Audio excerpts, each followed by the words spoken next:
Les liens numériques, pour un psychologue et pour un clinicien, ça se présente d'abord sous la forme d'un désarroi parental.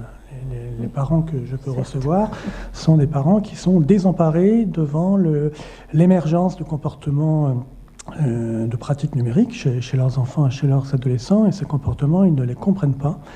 Et ce comportement les désoriente. Donc il y a une inquiétude parentale qui est une inquiétude forte, qui se transforme en une recherche de normes. C'est une recherche de normes qui est abondamment relayée par les médias, qui font leur beurre de la question est-ce que c'est bien, est-ce que c'est pas bien d'utiliser tel type de jeu vidéo, d'avoir un téléphone portable à 10 ans, etc. etc. Donc cette inquiétude se transforme en une recherche de normes.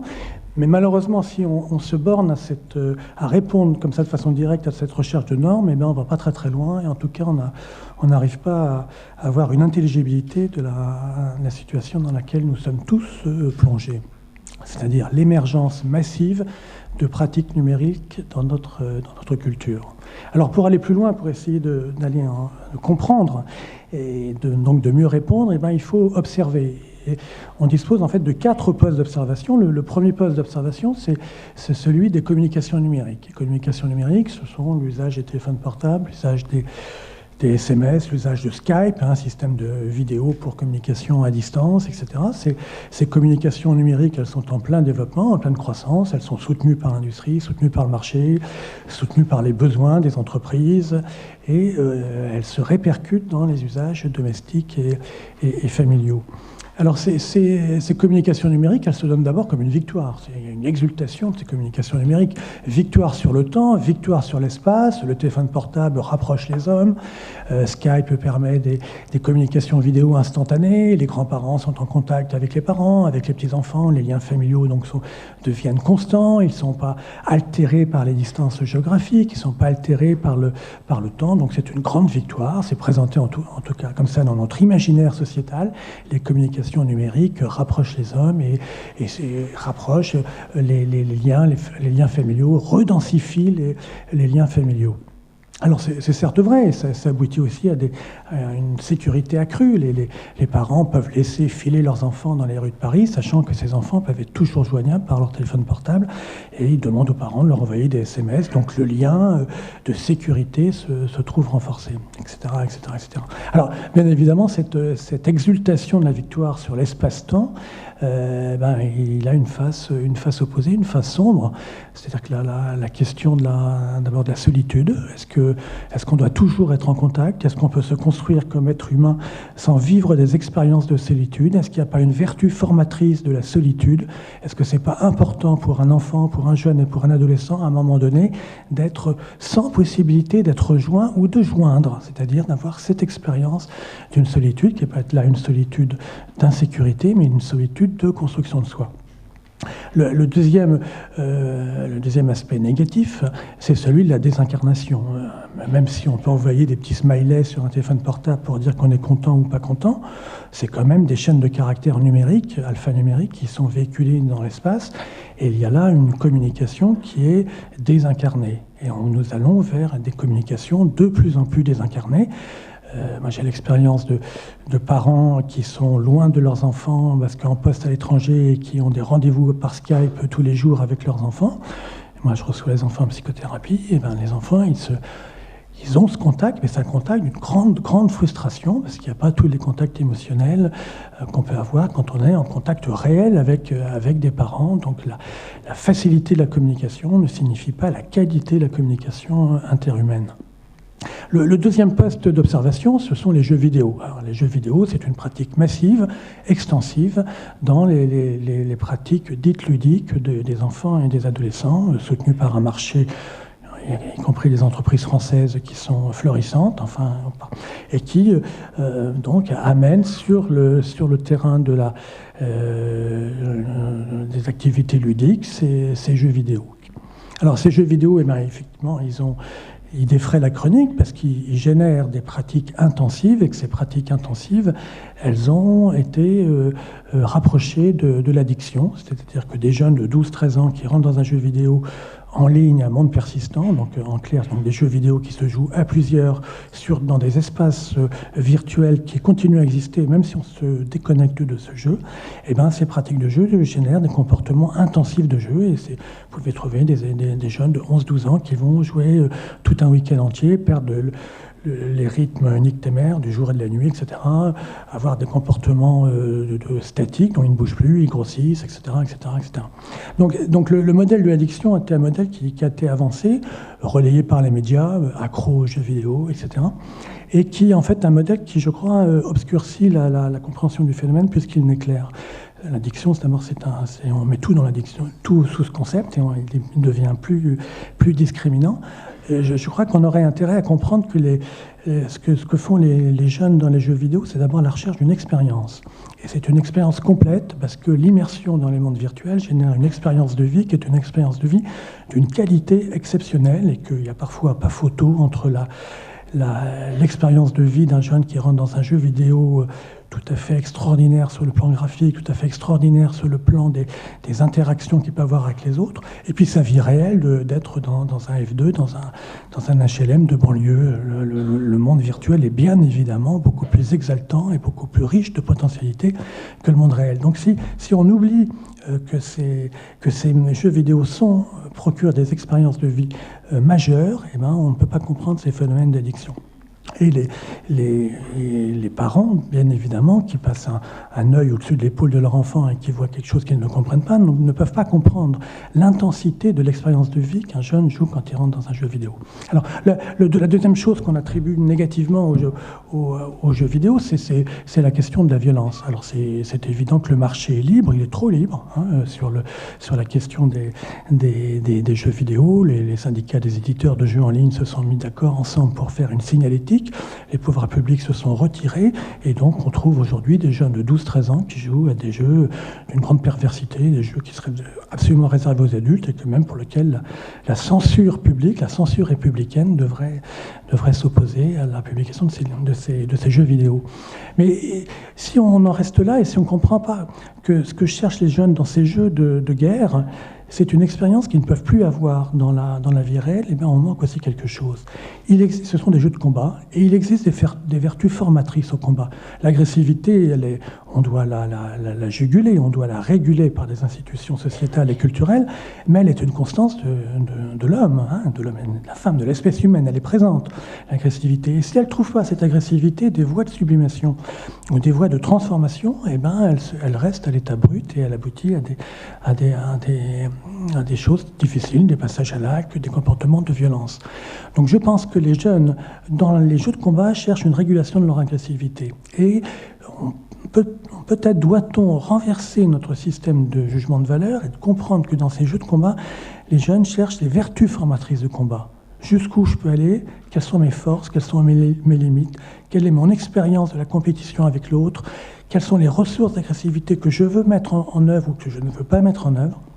Tout ceci sont des questions qui sont posées par les jeux de combat qui aujourd'hui sont utilisés massivement, en particulier par les jeunes garçons. Alors, le troisième poste d'observation, c'est Internet. Alors Internet, c'est un monde, c'est notre monde, c'est notre monde c'est technologique, de production, artistique, etc. Ce qui est fondamental, c'est que pour les enfants et les adolescents d'aujourd'hui, Internet, c'est la subversion de la légitimité des institutions qui ont le monopole du savoir. C'est ça le fond du problème. C'est-à-dire que l'école, le collège, le lycée, aujourd'hui, ont le monopole institutionnel de la transmission du savoir. C'est en allant à l'école qu'on apprend à connaître le monde, mais plus aujourd'hui. C'est par Internet et l'accès direct à Internet que les jeunes peuvent aujourd'hui avoir un accès à un savoir qui parfois est un savoir plus facilement assimilable que le savoir délivré par le collège. Donc il y a une forme de délégitimisation de l'institution scolaire, qui est d'ailleurs en grande partie simplement, mais responsable de la déscolarisation croissante de beaucoup de jeunes, qui se disent au collège, à l'école, je ne apprends rien, et il suffit que de me connecter sur un site internet, et puis j'ai l'information. Et puis et on peut se connecter tout le temps, puisqu'on l'a sur son mobile. Et donc ça va changer le rapport au savoir. Le savoir, c'est pas quelque chose, ou la connaissance, c'est pas quelque chose qu'on va acquérir et puis stocker à l'intérieur de soi. Le stockage de la connaissance, il est externalisé. Donc on n'a plus besoin de l'avoir en mémoire, on n'a plus besoin de l'apprendre. Il faut savoir l'utiliser. Et donc, en fait, peut-être une des réflexions, bon, je ne suis pas le seul à le dire, hein, il y a beaucoup de gens qui le disent, y compris des philosophes qui travaillent sur cette question-là, c'est que peut-être il faut... La mutation de l'école, c'est que l'école et le collège doivent devenir des lieux où on apprend aux enfants à utiliser, à savoir comment utiliser les connaissances qui, elles, sont délocalisées sur le réseau et sur Internet. Alors, il y a un élément clinique évident, il y a de moins en moins de jeunes ados qui savent faire la division, voire en sixième. Et aujourd'hui, il y a peu de gens qui savent de faire une division à 2 chiffres, parce que le mécanisme opératoire, ils l'ont compris, mais la division en elle-même, ils le font sur leur portable. Donc les technologies cognitives rentrent dans nos pratiques et modifient notre rapport au savoir. Et là, il y a une incompréhension grandissante entre les parents et les enfants, et entre les professionnels adultes et le monde de l'enfance qui utilise ces nouvelles technologies cognitives. Alors, le 4e poste d'observation, ce sont les réseaux sociaux, en pleine expansion. Réseaux sociaux, Facebook. Alors, qu'est-ce que c'est qu'il y a ? Et autres. Facebook aura qu'un temps, il y en aura d'autres après. Qu'est-ce que sont que ces réseaux sociaux ? Ce sont des agrégateurs automatiques de liens sociaux. C'est-à-dire que si A est ami avec B, et que B est ami avec C, mais que A ne connaît pas C, le système va dire, mais pourquoi toi, A, tu ne serais pas ami avec C ?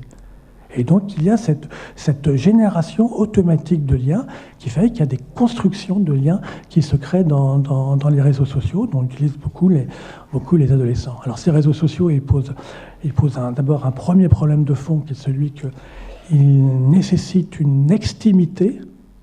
C'est-à-dire que l'intimité s'est transformée, la valeur intimité s'est renversée et devient une valeur extimité. C'est Serge Tisseron qui a avancé ce concept-là, c'est-à-dire qu'on se présente soi-même sous un jour généralement favorable. On se met une belle photo de soi, une fausse photo parfois pour certains. On met nos caractéristiques, etc., pour se présenter à l'autre. Donc en fait, on est dans une sorte de mascarade narcissique qui va nourrir les communications et les relations dans ce réseau social. Et cette mascarade narcissique, elle est associée à une réification. La réification, c'est un vieux concept marxiste, mais qui dit que le stade ultime du capitalisme, c'est que c'est l'être humain qui devient lui-même objet de consommation. C'est-à-dire que l'être humain devient un objet du marché. Voilà. Et avec Facebook, on y est. Vous avez une sorte de présentation de soi à but de consommation, que ce soit une consommation de contact, consommation de liens, qui est le stade de la réification généralisée lié par ces réseaux sociaux. Bien évidemment, le marché est présent, puisque dans ces réseaux sociaux, ce sont des réseaux sociaux qui sont boostés par les intérêts du marché. Donc, en quelque sorte, nous déléguons à ces réseaux sociaux notre image, ou nous créons une image pour une utilisation qui est finalement une utilisation mercantile.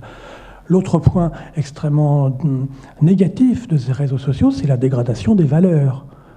Qu'est-ce que c'est qu'un ami ? Un ami, je suis désolé, un ami, ce n'est pas un contact numérique. Un ami, la construction d'une amitié nécessite des échanges interhumains, un vécu commun, une empathie, une acceptation des défauts de l'autre. Et être ami, c'est aimer les défauts de l'autre, et que l'autre nous aime malgré nos défauts. L'utilisation du terme ami dans les réseaux sociaux, c'est tout à fait le contraire. Puisqu'on ne présente pas ses défauts, on présente constamment ses qualités, souvent imaginaires. Donc on est dans une facticité, quelque chose de tout à fait faux sur le plan des relations humaines. Et là, ces réseaux sociaux aboutissent à une dégradation majeure des valeurs. Alors, pour conclure, les liens sociaux, les liens numériques altèrent-elles les liens familiaux ? Alors, il y a une première réponse qui serait une réponse d'évacuation, une réponse de banalité, qui serait de dire à la famille, elle en a vu d'autres, elle est liée à des structures anthropologiques, juridiques, voilà, et que c'est pas le téléphone, quand il était arrivé, a changé les rapports entre les familles. Il n'a pas globalement changé la structure interne de la famille. Et puis vous avez une autre thèse qui est celle de la mutation anthropologique, c'est-à-dire que nous sommes dans une mutation anthropologique majeure dont nous ne percevons pas tous les tenants et les aboutissants parce que nous sommes dedans, on ne peut pas percevoir quelque chose dans lequel on est immergé, et que cette mutation anthropologique, elle aboutit à une modification des liens sociaux.